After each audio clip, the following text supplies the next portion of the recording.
Well, let me bring you right up to date with all the main elements of the coronavirus outbreak. And we're going to start in Italy because all schools and universities will close on Thursday and they'll stay closed until the 15th of March. The number of cases in Italy is now past 3,000 and 107 people have died.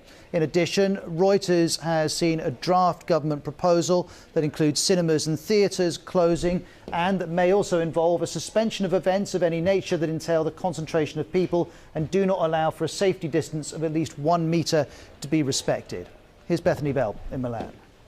You may remember that schools and universities in the north of the country, areas which have been hit the hardest by the coronavirus, have been closed for a number of days already. Now it appears the government has taken the step to close them across the country. Some people say the government has really acted far too slowly. It should have taken much more stringent measures earlier on. Others say no, it did take stringent measures. It locked down some of the towns in the north, these 11 towns in the north where the outbreak was first detected.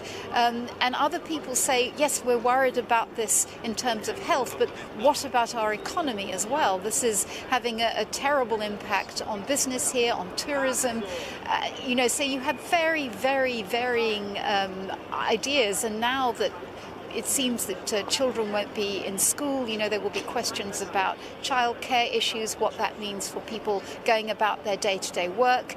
Many, many questions here, and people very, very uncertain as to how long this is going to go on for and what it's going to do to their country.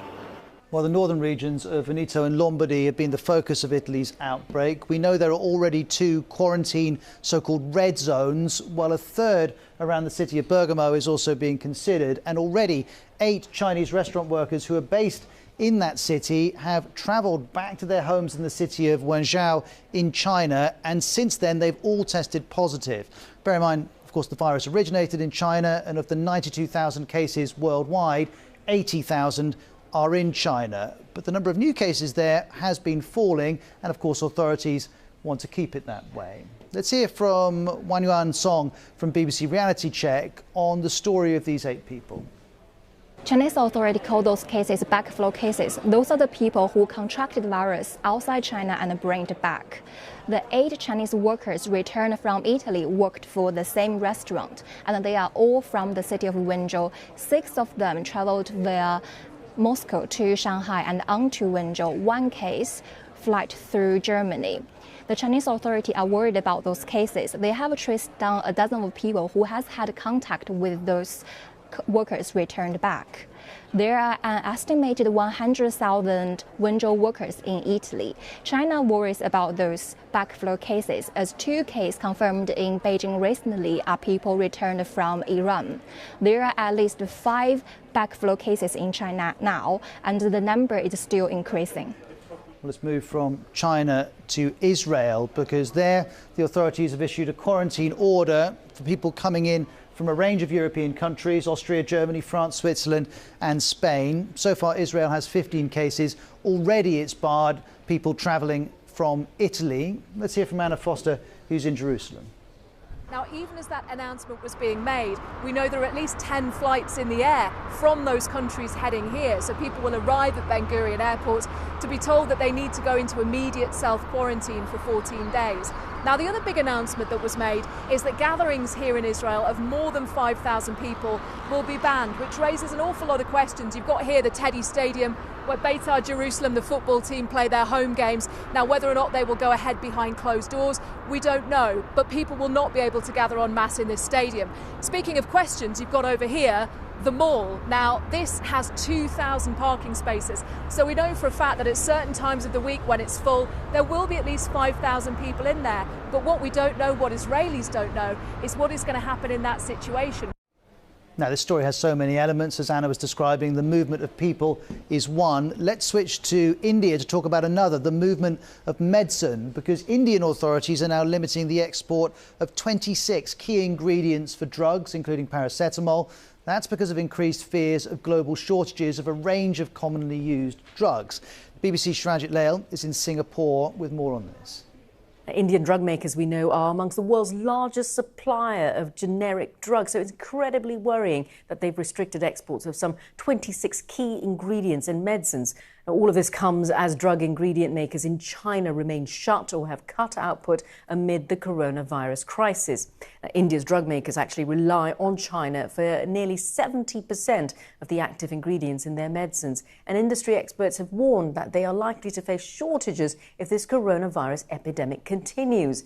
Now, analysts say that there are indications that the scarcity of the ingredients is already forcing up prices.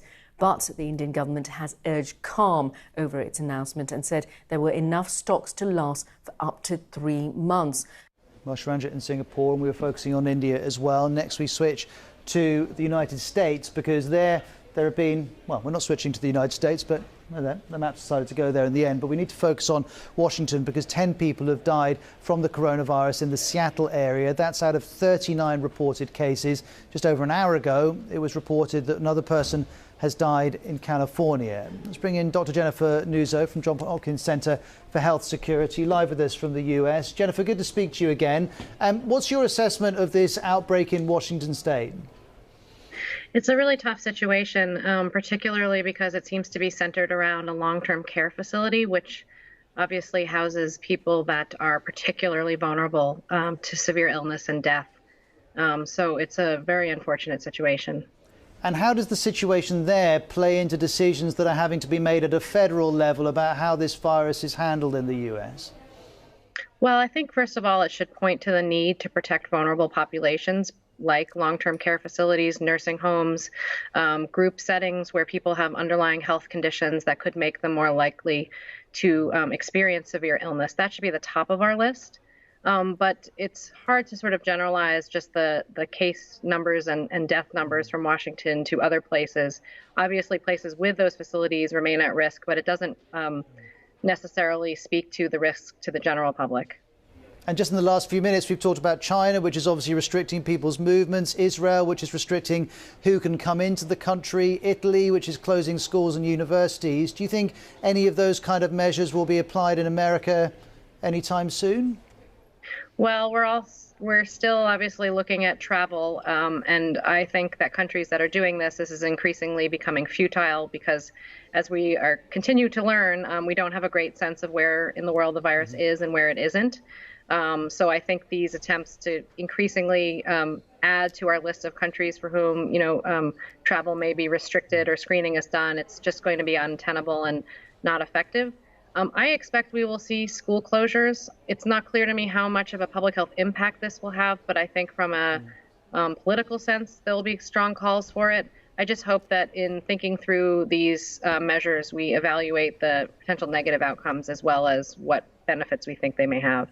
And Jennifer, looking at this from a global perspective, it can be hard for me and for lots of other people to assess the speed at which this virus is spreading, because we're not expert at judging that speed. As you look at it, help us understand what you make of the pace of change with this story. Well, we've always believed that it's possible for this virus to spread rapidly and silently, so that we would see cases turn up and then a rapid expansion of cases. That said, a note of caution in terms of interpreting when countries report cases. Often it's because they are just starting to look, and as they expand surveillance, we will see a rapid increase in cases simply because they're finally gaining a window into what's happening. So it's a little bit hard to interpret the reports to say that this situation is getting worse. That said, I expect that every country will see cases, and most communities will see them at some point. Jennifer, thank you very much. We always appreciate your help. There's Jennifer live with us from the US. Now, from the start of this coronavirus outbreak, this has always been the message. And this is certainly not a moment for panic or high anxiety. It is a moment for vigilance.